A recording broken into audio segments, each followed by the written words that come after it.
Mr. Conway would have called everybody ahead of time. That's fine. Would have called them in a few minutes. Okay. Don't even go there. All right, we'll get started. Thank you. So we Anyone can get out of slides? here. Is that better, Nathan? Yeah. Okay. All right, we'll get started then. All right, so tonight is a Board of Commissioners workshop for the zoning ordinance rewrite, and tonight we're just going to go through 3 different agenda items. We're going to review the process to date. You've been given in advance of this meeting the 6-page recommendations of the Board of the Planning Commission, which also incorporated Montgomery County Planning Commission's recommendations. That is currently the document that is in front of the Zoning Ordinance Committee, and before the Zoning Ordinance Committee takes any further action with it, we wanted to get some feedback from the Board of Commissioners, and then we'll release that work to be done, and then probably come back. So to go through the first, as we started off with draft 1, which was completed in 2013, and then we broke out into 4 informal neighborhood workshops, and you can see them listed there. We had them in the 4 different areas of the township: Roslyn, McKinley, Edge Hill Firehouse, and the township building. And then we held 2 additional neighborhood meetings specifically for the transition overlay zoning district, and that was 2 separate nights. One was for Ward 11 and the other was for Ward 3 and 12 together. Since then, the transition overlay district was taken out of the zoning ordinance.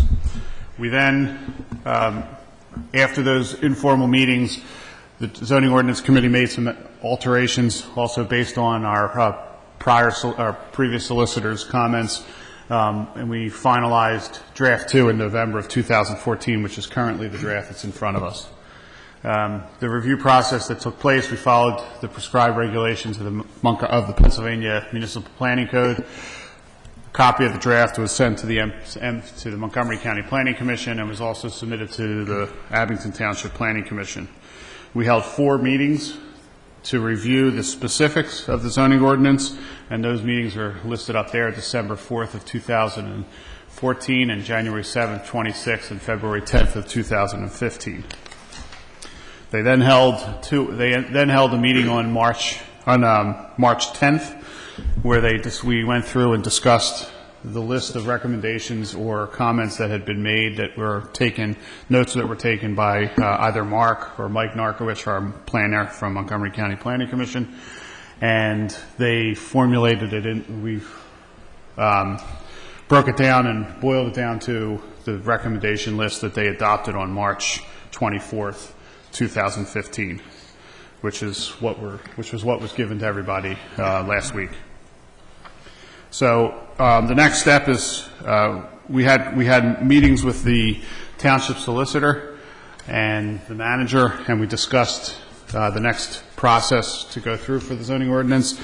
And the more formal action would be to actually advertise the zoning ordinance changes, and we would have to post almost every property in the township in some way, shape, or form, and put out advertisements. And instead of going through that arduous task, the other option was given to us was to have this workshop that we're having tonight, to have you guys give us your thoughts and any concerns that you might have on the zoning ordinance committee or the recommendations that were given by the planning commission.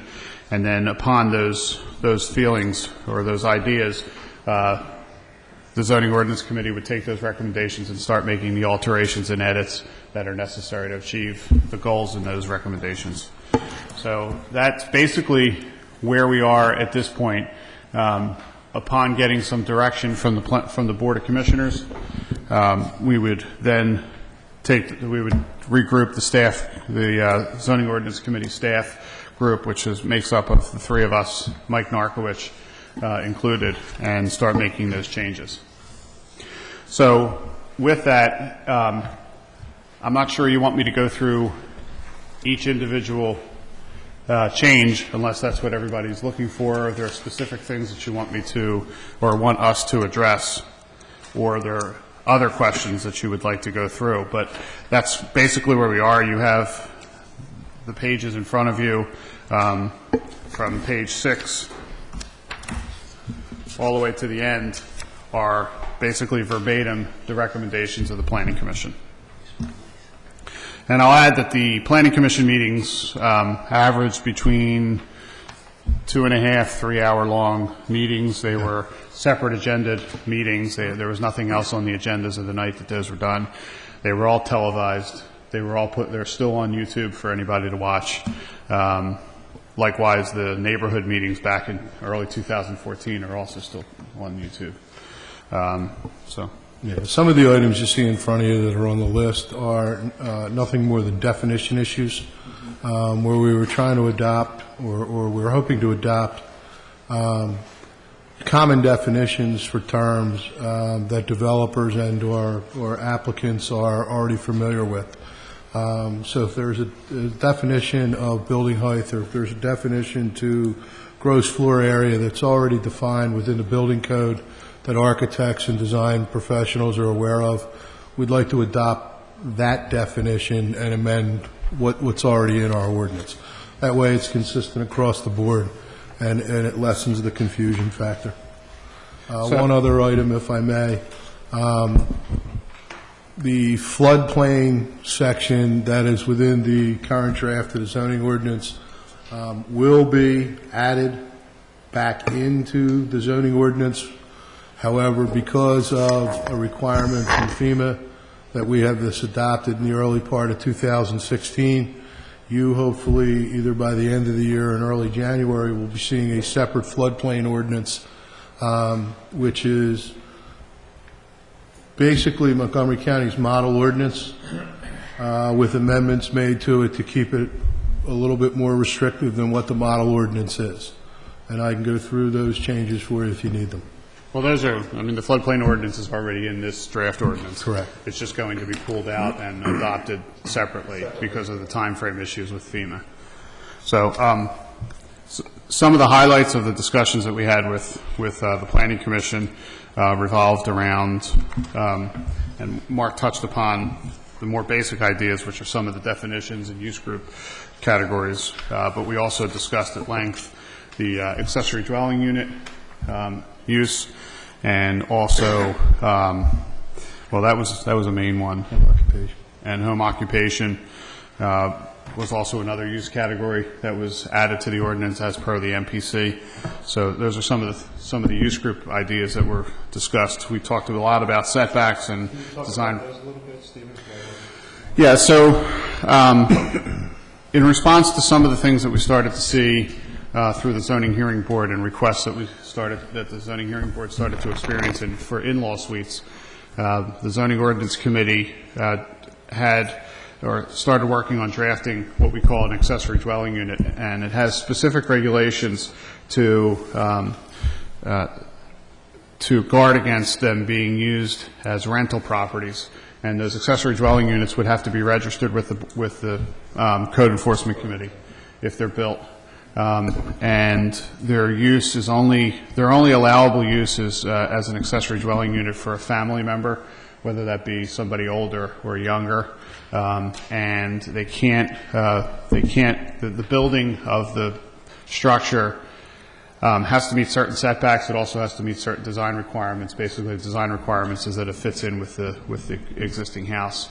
And it also cannot diminish it can't enlarge the impervious. You still have to stay within the impervious coverage. You still have to meet all the normal building setbacks and dimensional requirements. You also have to maintain the off-street parking aspect of it. But it does give people the ability to have their parents come and live with them, or their children if they come out of school and they're not, they want to live at home. Give them some freedom, but also give them ability. But there's an inspection that's due each year, I think. Is that correct?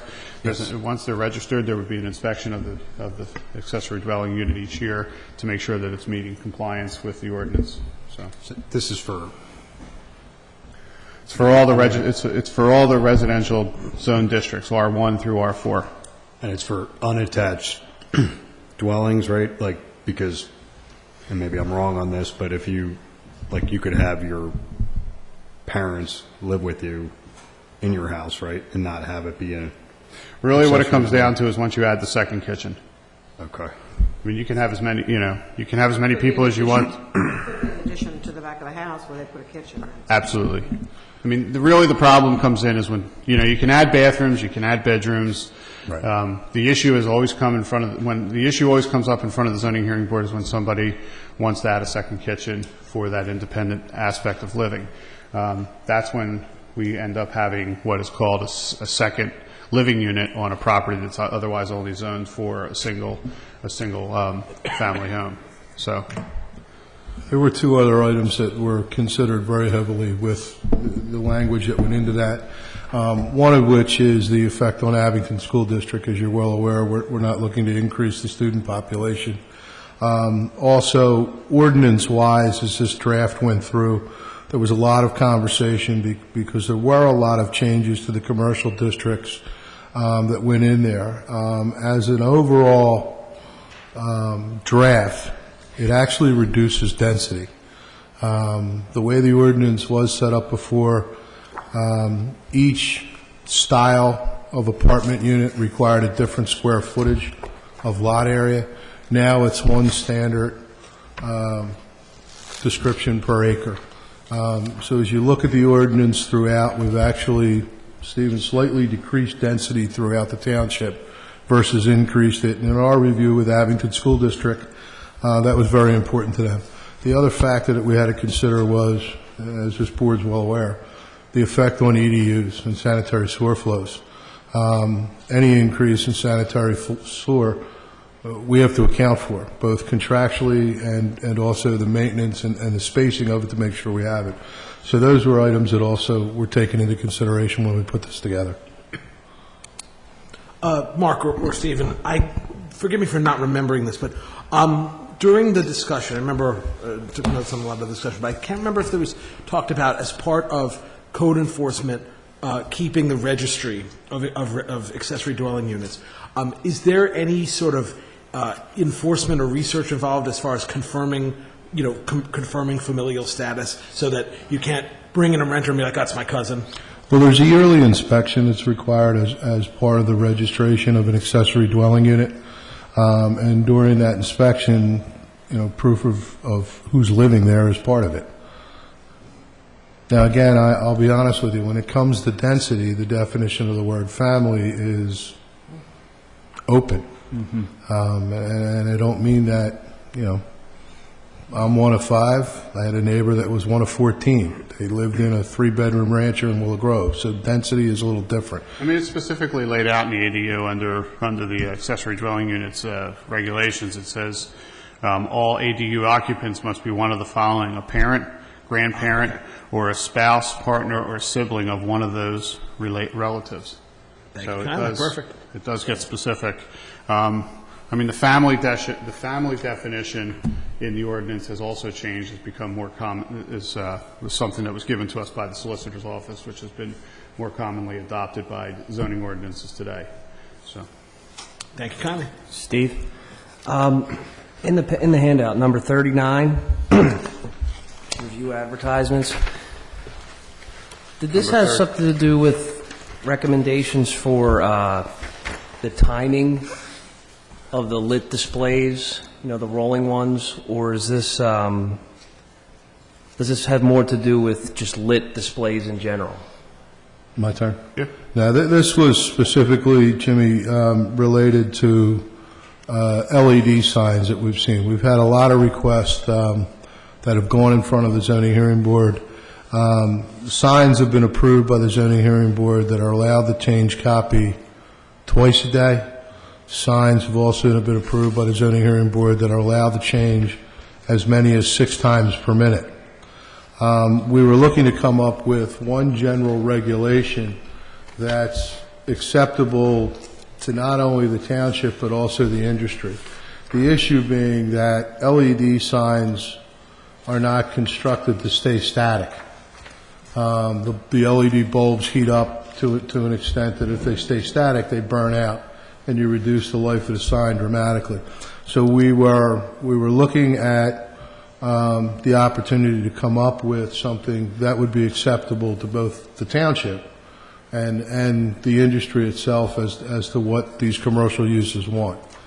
And that's pretty much where we're at. You do have regulations on certain types of signs. Gas stations are only allowed to change gas prices once in a 24-hour period, so they're a little different type of sign.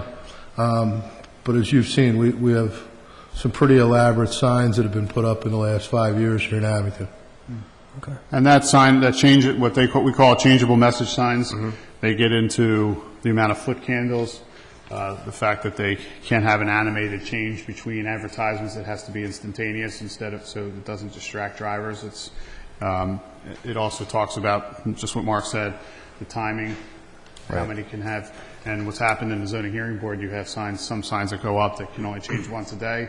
You have some signs that go up that can change, 4 times an hour.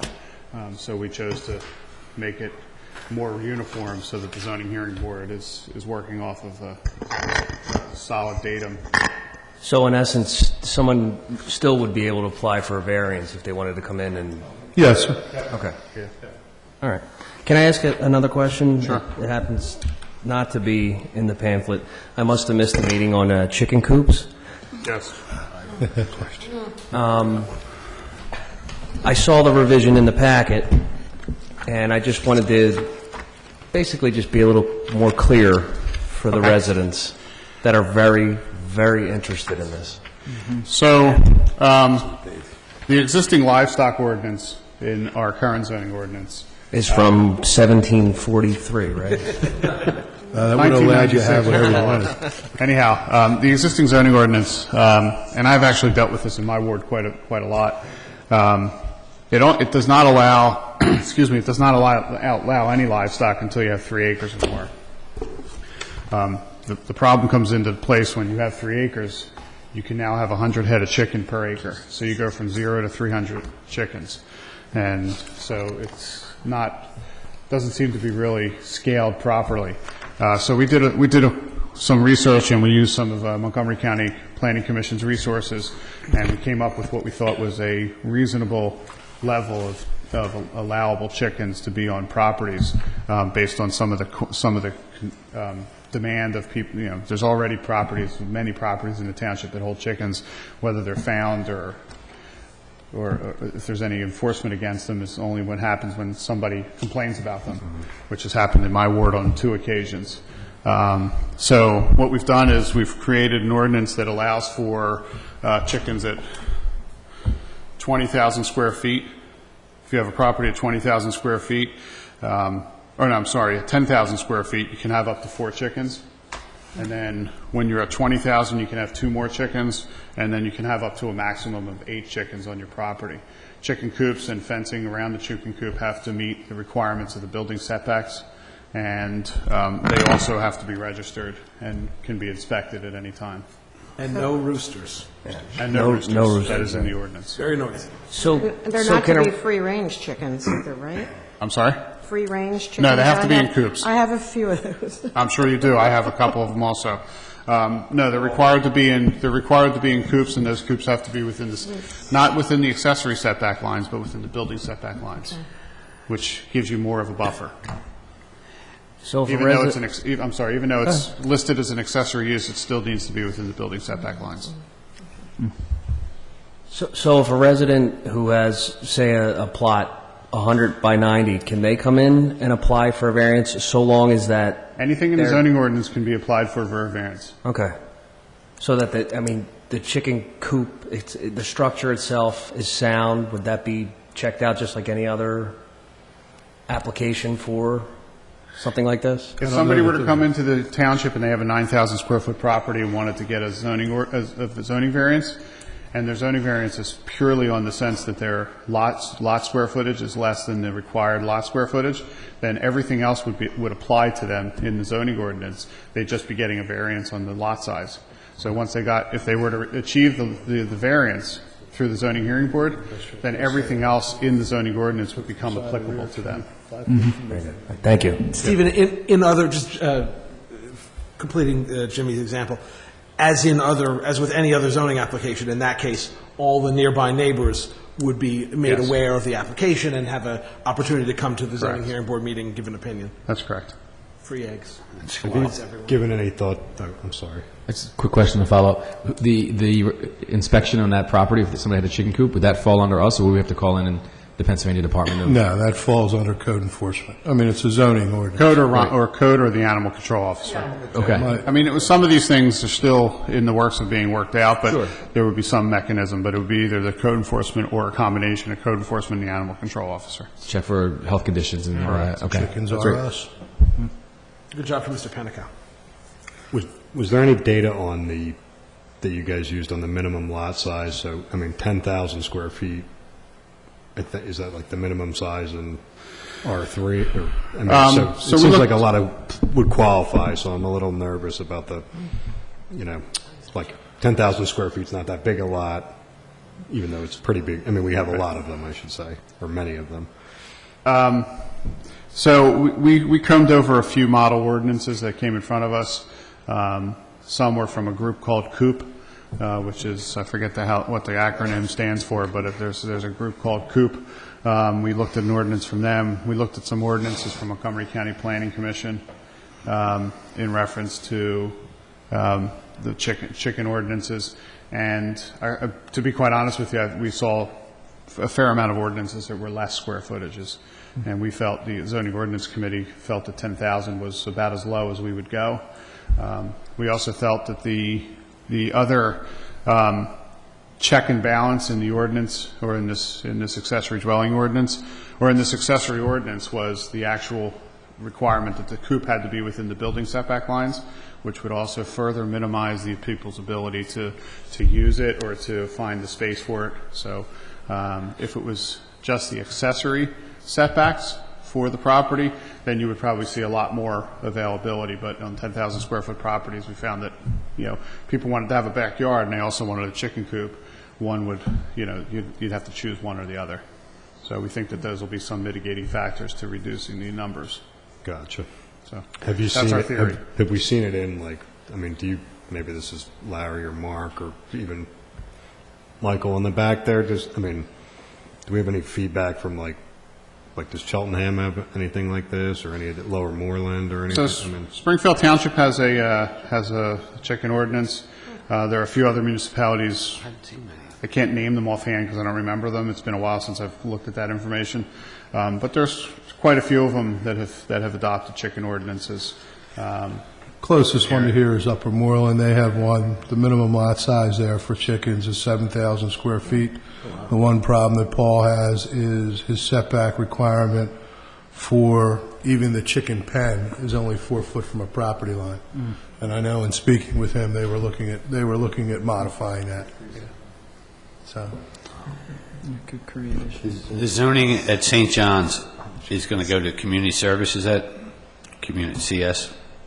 The zoning at St. John's Tom, that was actually already done. I found an ordinance that was put forth by Mr. Lahaza, Larry, I'm bad on a date, 2006 or 2007, and that's already changed. I can get you that ordinance number if you need it. And I'm working with Father Larry down at the old Queen of Peace on what he needs done for that. And we discussed making changes. We discussed making changes to that zoning district because of what's going on with St. John's. Right. But the zoning ordinance committee felt that it would be better to leave it the way it was, and if somebody were to come in with a proposal, then they would have to go through the zoning change process and have it as a legislative act through the Board of Commissioners, which would be more relevant than us trying to guess what it could be used for.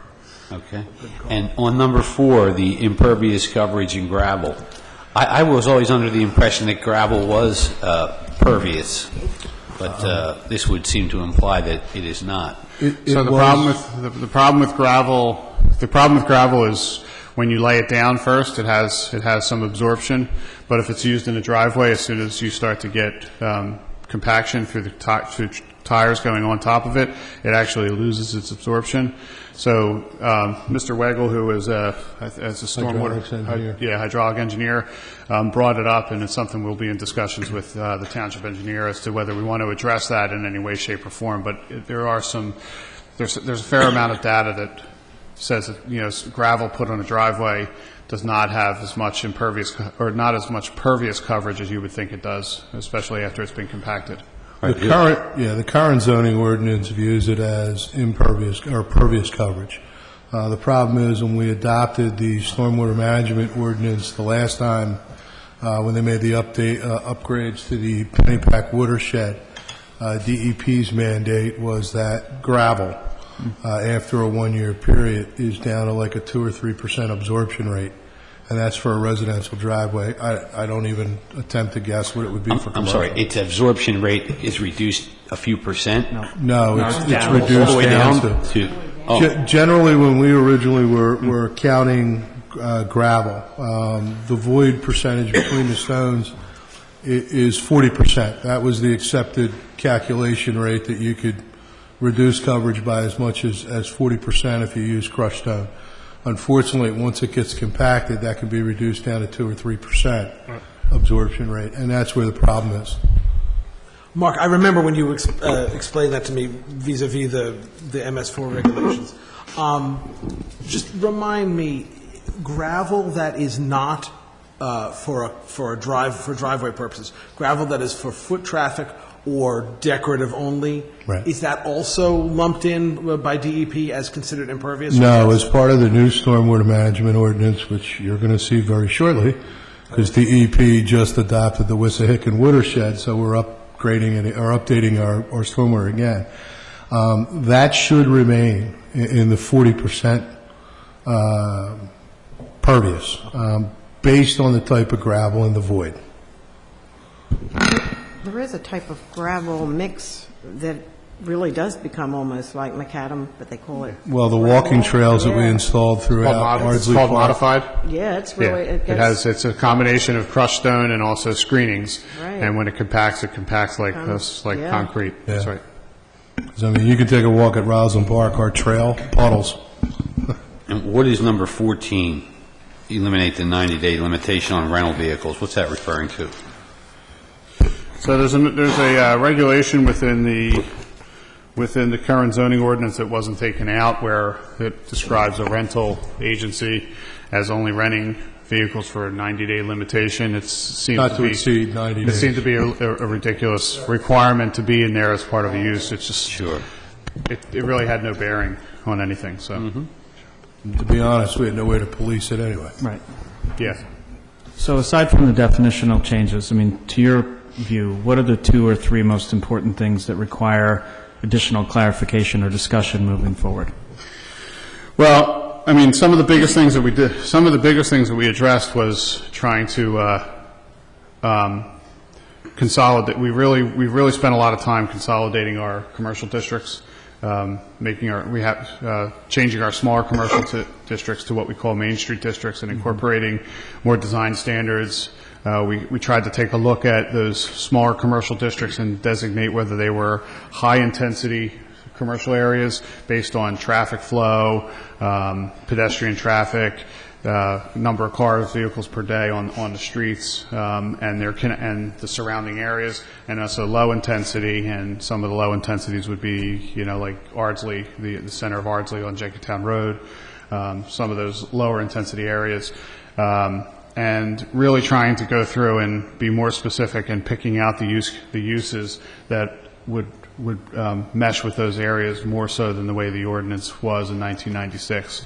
And then in the larger commercial districts, we got rid of our planned business district, and we created a business center, and we split it up into 5 categories, and those 5 categories are now very specific to those areas. We really only have 5 large commercial districts. That's the Noble Fairway area, Benjamin, the Pavilion and the Plaza area, the Mall, Huntington Valley Shopping Center, and Abington Shopping Center. And we really, I would tell you that some of the main changes there is some of those areas we stripped them of residential density altogether. For instance, like Huntington Valley Shopping Center under the PB zoning district had an allowance for a certain amount of residential density, and in the new ordinance, there's no ability for residential density at Huntington Valley Shopping Center, because we tried to look at what we felt their future uses would be and how they would mesh with the area, and so we made some of those changes. So I would say that those are some of our big changes. We really spent a lot of time going through use groups and use regulations, and tried to take some of the specifics out of the actual districts and put them more into the use regulations. Try to go a little bit towards form-based zoning, where the district has less to do with what's put there as much as the use regulation really regulates how things get organized. And we looked at definitions. We went through the definitions in a fair amount of detail, because our definitions have gotten us in trouble in the past in the way the ordinance is written now. So, the residential districts really have not been touched all that much, except for some of the accessory uses that have been added, some by the MPC and some by the desire of the Zoning Ordinance Committee. Yeah, the other thing that's new to this ordinance is your bonus standards. And by that I mean, as a group, collectively, we try to look at some of these smaller areas and say, okay, we get a shot at redevelopment of these things maybe once every 30 to 40 years. What do we have there now that works? What do we have that doesn't work? And as part of the bonuses, everybody's familiar with how zoning works today. This is the lot. You need to be so far from this, so far from that, so much of a distance from there. Under the new zoning, or the proposed zoning, what we really looked at was trying to promote a merger of properties, because the only way we're going to redevelop some of these things is by having a merger, creating shared parking so that these things can actually be used for what we list in there, the use regulations. The other thing is we tried to allow for more flexibility. In other words, if you have additional setbacks, you may be able to go an additional 10-foot in height over what the normal building height would be. You may be able to increase density by 2% with additional green space, shared parking facility, net use, some bonuses. And there's a lot more design criteria in here of the things that the board seemed to be very receptive to on the plans that have come in over the last 2 years. Wider sidewalks for pedestrian sidewalk, more use of pedestrian walkways, recreational areas in commercial districts where you could do something outdoors, that it's not commercial space. So there's a lot more involved in this as far as your design criteria. And even though we had supplemental standards in the old ordinance, this one actually gives the developer a bonus if he implements a certain percentage of them. So now when we ask for something, there's a direct correlation to a benefit to the developer, which I think we'll see more and more of these amenities that everyone seems to like. Right. And there's a couple other things. So in the commercial districts, we also try to emphasize the pedestrian a little bit more than the way traditional suburban ordinances are written. Instead of having setbacks which invite parking lots between the street walkways and the buildings, we try to encourage buildings being built closer to the pedestrian traffic and de-emphasize the car. And where you have existing traditional suburban development, upon redevelopment, we ask for some screening or some what we call street walls between the pedestrian on the street and the actual parking areas, just to try to give some ability to dress up some of our commercial areas. We took a lot of time on and worked with the Environmental Advisory Council, the Shade Tree Commission, on our buffer standards. We categorized them. Instead of having just a general idea of what the buffers were, we now have low, medium, and high intensity buffers, depending on, if you look at, there's a chart in the ordinance. So if you have a residential property up against a car wash, one's low intensity, one's high intensity, it requires a high intensity buffer. And then that gives you a prescription as to what you need to put into that buffer. Whereas if you have a residential next to, say, a doctor's office, there's maybe a medium buffer. It's, there's more of a prescription-based buffering system. We also worked on our tree replacement ordinance, which was relatively non-existent in the way the ordinance is now, where many municipalities have direct correlation between the amount of trees taken down and the amount of trees you have to put back up. So we've beefed up our tree replacement ordinance in the township. Can you go into that one a little bit? Because, as you know, I have a resident who's interested in that one, as I'm sure everybody will, but, especially in the residential context, because there's a... Yeah, I'm going to give Marcus, if you want to try to find that. Okay. So, but basically, the tree replacement ordinance, you have to catalog the trees that are on the property over a certain amount of caliper inches, and then you have to designate which trees are going to be taken down, and then you have to replace them in kind. I think it's a 2-for-1 ratio. So do you envision it working like people are having tree work done and they get a permit for this, or you're thinking new development lots, or not? So you're talking about two different things. So the main tree replacement ordinance the main tree replacement aspect of the ordinance really deals with properties that are being redeveloped. But then there's also the private side of this, which is somebody who just wants to take a tree down on their property. And if it meets certain requirements, they need to get a permit. That is one of the things that is in question, and something that we have to go through in a little further detail. But there is a permitting process for that as it sits now. Replacement after impervious coverage increase. There's also, I have to go through the specifics. It's been a while since I looked at it. All right. Another portion of the landscaping standard is the Environmental Advisory Council, Shade Tree Commission, came up with a preferred planting list that'll be part of this, where they've actually selected both shade trees and evergreens that are native to our area, that are not your standard arborvitae that every time we get a good snowfall end up on the ground. So you're seeing a lot more of the native trees that are prevalent in our area. And there's also a mix of the landscaping that has to be installed. The other thing that was of importance in this ordinance, which does not exist in our current ordinance, was the riparian buffer section that's been added. That's being added to all our watercourses and streams, and it's nothing more than a landscaped area between the stream bed extending out, and it varies in depth depending on the amount of ground and the size of the parcel. But it's there to act in two ways. One, it helps us with reducing erosion and sedimentation that ends up in our stream beds. And two, it's there as a filter as that water travels across. And I'll use Roslyn Park as a prime example. Roslyn Park is a vast open area that's 100% floodplain.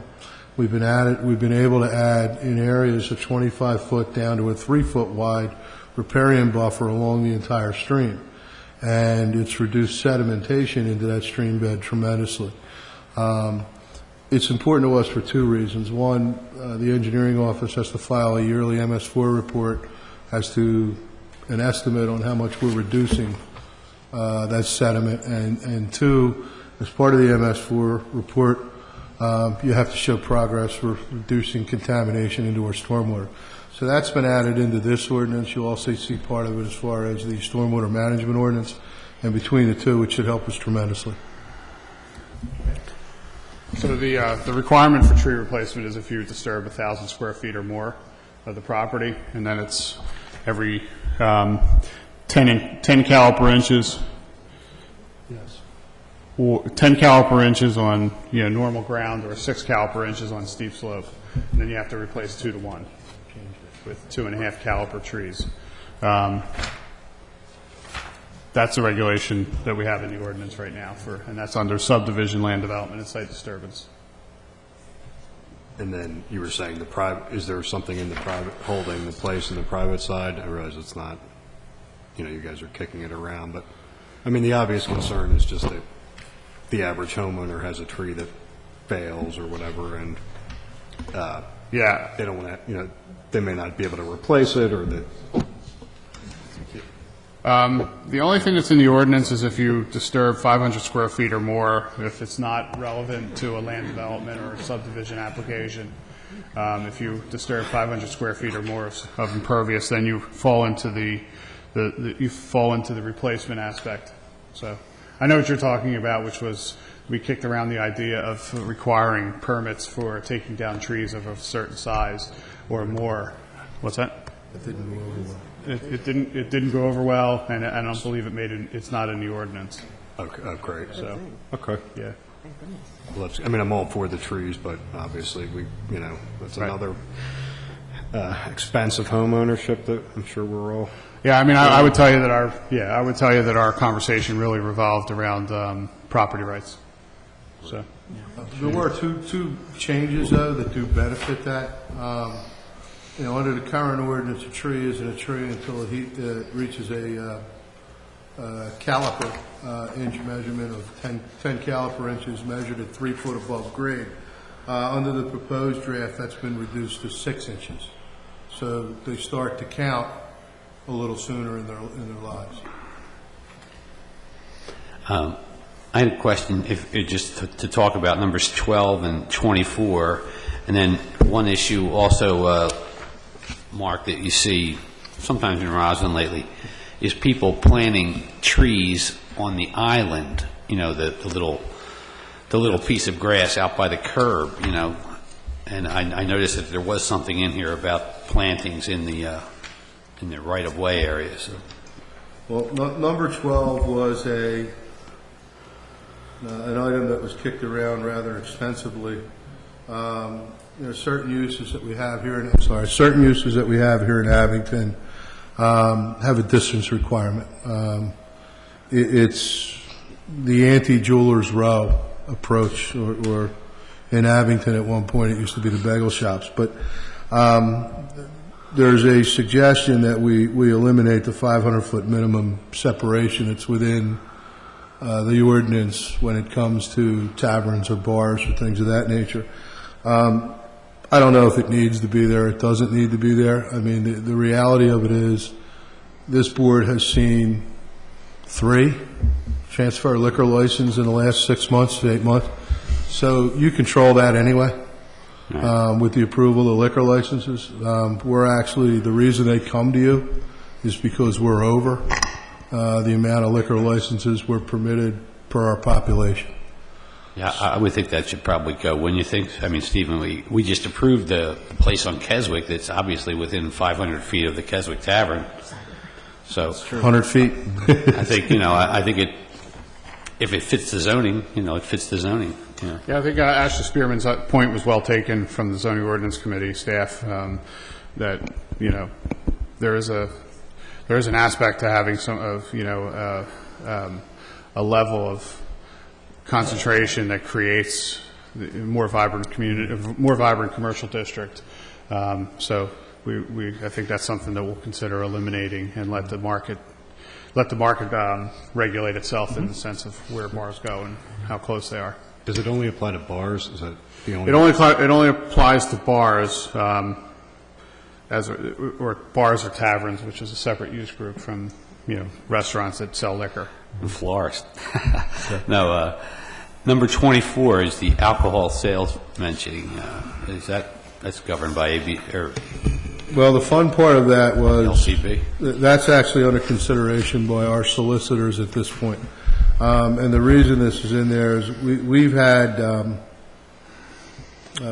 uses that have opened up as retail takeout foods or as restaurants and have obtained a liquor license to sell 6-packs, opens, 40s, whatever, where the actual retail food portion of that has closed down and no longer exists, and now they're open for the sole purpose of just the sale of alcohol. And at that point, not to be rude, but your use and occupancy certificate changes. Right. You're no longer retail takeout foods. At this point, you're a distributor. But wouldn't they have to come before the board as well at this point? Well, see, that's the fun part, Commissioner. The license has already been issued from the LCB. I see. And I'll give you a prime example. The one we have is Tony's down in Roslyn, where the LCB is aware that their sole saleable item is alcohol. So our solicitor's looking at that right now as far as what do we do with amending the use and occupancy certificate or revoking it. Because they were given a use and occupancy based on retail takeout foods. And yet we all know various delis that are beer stores, you know, Bessie's, All night deli. Tony's, place in Orland, you know. So it's going to be tough, I guess. How come Tom and I know where they're all at? No. A couple other things to bring note to. The current ordinance restricts political signs in a certain fashion. Most of those restrictions will be stripped away, and there will be practically no restrictions on political signs, and that includes political signs being placed in the right-of-way, so in public property. So They'll not be allowed there, you're saying, right? right now there's restrictions on political signs that they can only be put up 30 days before an election and have to be taken down 7 days after an election, that they can only be on private property, they can't be on commercial properties. Well, most of those restrictions will be all stripped away based on current court decisions. Yeah. What was the part about the right-of-way, in the right-of-way areas? They'll be allowed to be put in public property. We currently have a regulation within our zoning ordinance that not only dictates how soon before election they can come up, but when they have to come down, but also prohibits anything on not only public right-of-ways, but also commercial properties.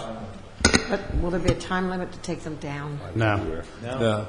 You mean we could look at them for 6 months while they... The food fest signs are staying up till next year.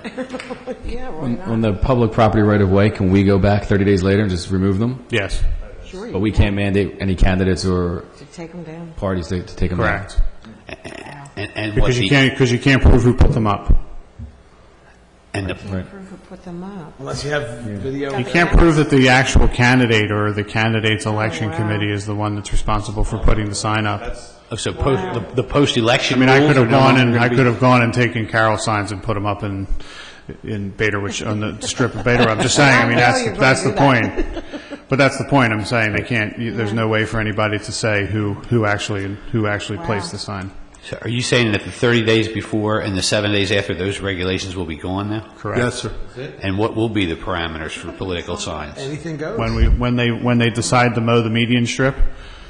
I mean, in terms of on private property, say prior to the election, is there a time constraint? No. No time. So 6 months before the election, you could have a sign. You can have it up there. Correct. That's what's happening. We can regulate size. We can regulate quantity of each type of candidate, but we can't regulate the time frame unless we're willing to regulate everything else. And the problem is, we have to treat the political signs as other temporary installed signs. And because other temporary installed signs may not have something related to a time frame, we can't impose a time frame on other types of temporary signs. So, for instance, if somebody wants to put up a Save Darfur sign, there's no real time frame associated with that sign. So, therefore, So is it going to be like open season for small signs on people's properties now, or Yes, sir. Is that because of court decisions? Yes, sir. well, I mean, let's be realistic here for a second. The reality is, for the exception of political signs, most of the temporary signs you see are people that put them up for, somebody's doing work there or registration for schools. athletic and stuff like that. organizations or whatever. Sometimes those signs are left up at some point, and I do know that the code enforcement takes them down at some times. But for a lot of times, the organizations take them down at some point, or the contractor or the homeowner who had the contractor sign up takes it down because they get tired of looking at them. I think the reality is the same thing's going to happen with these other signs. I don't think you're going to see, people plastered with, 5 or 6 political signs on their lawns for 2 or 3 years in a row. I just don't think that's going to happen. But we just don't have the ability, based on court cases and First Amendment rights, to be able to regulate the signs like we have. So now are they going to be able to be between the curb and the sidewalk? Yes, ma'am. That's what I thought you said. Yes, that's correct. think I'm going to Glenn's side. There's, This is a court ruling, Carol. It's not coming from the Oh, I council. understand that. Oh, I understand that. Yeah. because, Believe me, yeah. this is, I mean, the reality is, Carol, if somebody wanted to challenge our ordinance as an invalid ordinance now, they could do that. They can do And that. it would probably we prevail. do. Yeah, it's just, believe me, it's a pet peeve of mine, I'm telling you. There are two other issues that are out there that we are waiting on some input from our solicitors. One has to deal with billboards and those types of temporary signage. And the other thing that's a major change to our ordinance is the definition of the word family. Under our current ordinance, the definition of the word family and the use of a single-family home limits you to no more than two unrelated individuals. The proposed new language that's in our book, or in the proposed draft, will now permit you as many as 5 unrelated individuals to live within a single-family home. Now, that's been put to us by our solicitors. We're hoping they can explain the court rulings in more detail to you when and if we get to that point. But for somebody like Carol's ward, who in the last 3 years we've shut down several quote-unquote fraternity homes, that's a major change to our ordinance. I've had, 3-bedroom homes on Elk Avenue, which is wide enough to be called a cartway, and had 8 college students living in it, hosting parties for 200-plus kids every weekend. That was the kind of language that got rid of a use like that and really limited it. So under the new proposal, that's going to increase to 5, and we're told that that's a federal mandate as part of the Fair Housing Act, and we're required to accept it. So I'm sure there'll be more discussion on that as we get into it during the course of adoption of the thing. And that was a common opinion between Rex when he reviewed it. Yes. And that there needed to be a substantial change to the definition of family based on, what's happened in the court decisions. I We've understand. gotten very lucky. We were never challenged on it. I understand that, but, I have, a couple of people have asked me, they know people that have people living in their home. Who's checking on to see, like, the Megan's Law and things like that? That's what they're concerned Who's checking to see what? I'm sorry. Who's keeping track of just anybody renting from, they worry about Megan's Law and things like that. That's the state police. The Megan's Law. I understand that, Well, but they just are concerned. But the other half of there's no- Carol's question is, we get involved in it from a code enforcement Keeping- standpoint if it's complaint driven. Yeah. With Elk Avenue, now it wasn't a singular complaint. The neighborhood Those the neighbors. was up in arms because you couldn't move. You got 200 kids on a 5,000 square foot property on a Friday night, and they come back the following Saturday night. That's an issue. Right. So we shut that down quickly. The college was very good in working with us. So were the parents from upstate New York. They weren't real happy. Yeah, what I think the challenge is that particularly this one family, he said a certain house has, I don't know, 3 or 4 people living in there, and that's, Larry, I did call you. I said, isn't it 2? And you told me, well, it's going to change. He was concerned because there's no, if it's only a couple people, when it becomes 5, the background checks, he was just so concerned, I know. and they don't know who's living in there, Yeah, I don't have any ability to do background I know checks you don't. on I know you rental. don't. But the more that are in there, it just concerns them more, Yeah. If these houses, maybe you have 2 people or 3 in there, and now there can be 5, that's just more concerning to the residents in the neighborhood. The reality is that it would be up to the board's discretion to set that limit. The limit that's been suggested to us is the number of 5. If the board chose to reduce that, it's certainly something the board can do within the formal process of revisiting the draft ordinance when it comes in front of you. But that's something you can certainly consider. The lower we go, the more we open ourselves up to changes. See, and the other, both you and I have colleges, or you have colleges in our vicinity, so of course, right away, and that's what we had there on Elk Street, they want to start renting, and you and I both know that's where it's going to head. You had a second one on Geneva. I'm sorry? You had a second one on Yeah. Geneva. Yes. Is it 5 we're talking 5 unrelated people, but Related. does that mean 5 families as well, too? Like, in other words, it seems like there should be some cap on the density. We're out of the word family completely. It's no more than 5 unrelated individuals. Group of not more than 5. We've never had a definition, we've never had a limitation on family. I mean, a family could be husband and wife, could be significant others, could be 14 kids. There's just not a definition of the word family, and then you carry it over, and it said, and/or no more than 2 unrelated individuals. And to Ben, be really honest with you, I mean, and Larry will tell you, I joke about this, but we've never really, I never wanted to outlaw the Brady Bunch as part of this. So if you and your dependent children happen to be residing with your significant other and his or her dependent children, and you were living and cooking as one family, we never got involved in it. That's a family to us, and we left it alone.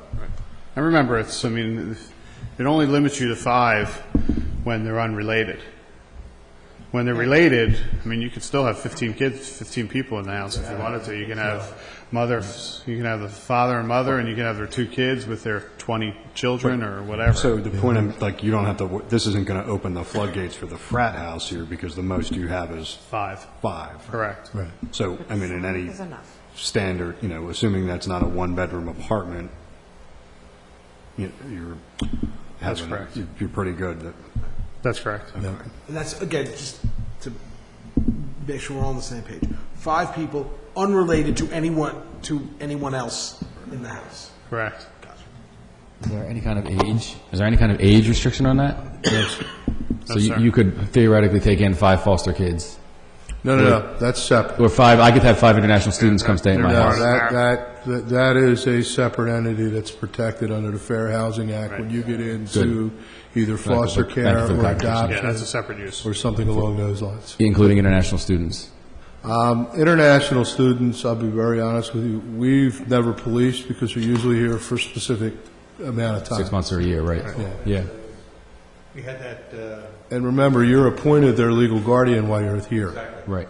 So theoretically, that would fall under that It's the definition same as of an family. adoption or Okay. foster care.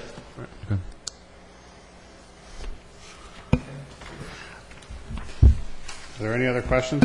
we have our next step that Steve's going to... Sorry, this is probably a little silly, but the Go right ahead. the fracking Oh.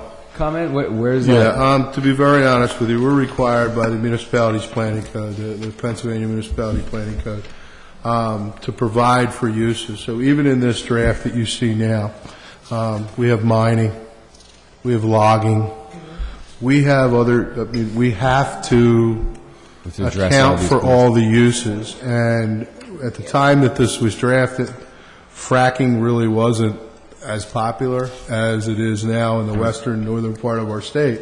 So the question came up, along with logging and forestry and mining, should we add fracking in there as a conditional use or a use by however we're going to do it? Right. The reality of it is, yes, we'll probably have to add it. My guess is we would add it as a conditional use, the same as we do in this ordinance with other uses that are high intensity and extremely objectionable to surrounding residential property owners. Not probably anything we're going to have to actually deal with. Well, we got the same likelihood as we do mining. But does it fall on that, we do have that catch-all provision, right? I think you and I Yes. discussed it, so it doesn't, That's correct. goes in the... We dump everything in Ward 11. What's left that hasn't been dumped in Woodland? I mean, John's... What car dealership do you have? We'll fine you too. Okay, so we don't have any car dealerships, we don't have any parks. And I don't think we have any frat houses, but I could just have not been paying attention. Are there any other questions? All right, Steve, let's go on to So- section... So what our next step will be is that, I know that I spoke to Mike Narkowicz today, and the Montgomery County Planning Commission has already started working on the revisions listed here. There are things that the 4 of us will have to sit down and go over some of the specifics here. We'll have to have some further conversations with the solicitor, but our next step would be to make the revisions based on the recommendations of the Planning Commission and some of the conversations that we've had here today. We will revise the ordinance. We will publish draft 3, we will go back in front of the Abington Township Planning Commission and review the changes that were made based on their recommendations, not going through the entire ordinance again, but just the changes that they requested, or the changes that were related to their recommendations. We'll get another recommendation letter from the planning commissions, both Abington and Montgomery County, and we will come back in front of the board. And depending on where that list of changes or how that recommendation is drafted, will depend on whether we sit down with the solicitor and the manager and discuss going through a formal vetting process, which will require us to advertise properly and post properties in the manner that's prescribed by the MPC. There's a fair amount of cost involved in that and time involved in that. That's why we didn't do it this time, because we knew we already had a list of 62 items that we had to go through, and we knew we weren't trying to get this draft adopted. So we're going to sit back, do this, and depending on what happens through the next round will depend on how we come back in front of the Board of Commissioners. And if it does require a full vetting process, then we'll have public hearings, just like we've had on other ordinances. We'll probably have to go in more depth, presenting the actual ordinance. And, with any luck, we'll be finished with the zoning ordinance and it'll become adopted at some point. So, What are you thinking is the approximate? Are we in the 2016 probably? I would hope that it seems like we've been working on a yearly basis. Our drafts come out on a yearly basis. So I'm hoping that sometime towards the end of this year, beginning of next year, we'll be finished with the changes that are listed here. And then we'll probably schedule a plan. We'll probably only need one planning commission meeting to go through the changes that were related to their recommendation. And then at that point, we'll have to make a decision as to whether to bring it to the township, to the board, as a full public hearing. But I would say, just what Mark said, somewhere probably early spring would be my hope. And once it's adopted, it becomes our zoning ordinance within 30 days? Is that how it works? Well, there's two things there. One, once it's advertised, applicants have the ability to, even though it hasn't been adopted, applicants have the ability to submit applications based on an advertised ordinance. And generally, the last time we did this, the board voted on a zoning ordinance and it went into effect 90 days from the date of the approval.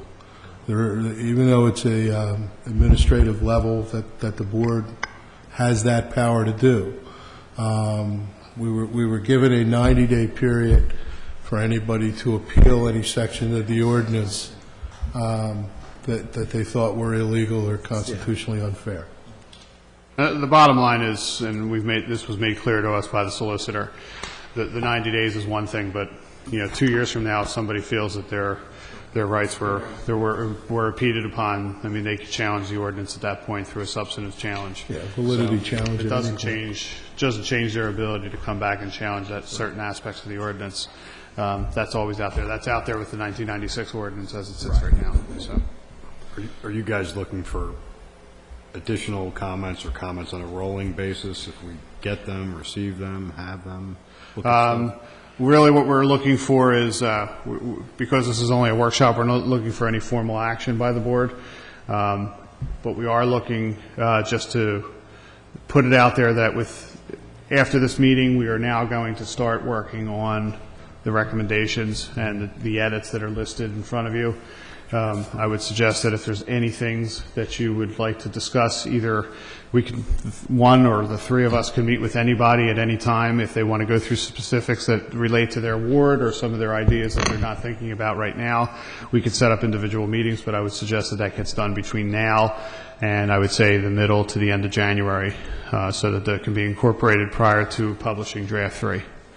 So, I mean, we're open to sitting down with whomever at any point.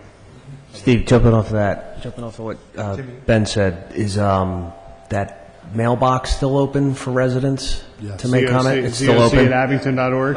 Yes, it is. Definitely. I want to thank you all for joining us this evening, and I really appreciate it. I want to thank the gentlemen who, Stephen putting this together, the PowerPoint, and Mark, these are the experts on this.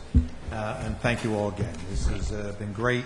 As Stephen indicated, it's been 5 years. We've been working on this. We want to get this done, especially for when I actually do retire or die. Okay? Thank you again. Or go join the don't even- fraternity. Thank you, guys. Michael, which yes. costs us less money? Thanks, guys. Which costs us less money? Thank you kindly. Thank you. This workshop is adjourned.